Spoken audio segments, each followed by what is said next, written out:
خشمگین نیستم که تا امروز نرسیدم به آرزوهایم.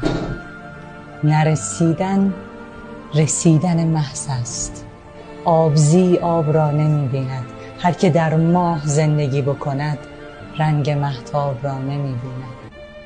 دوری و دوستی حکایت ماست. غیر از این هرچه هست در هوس است.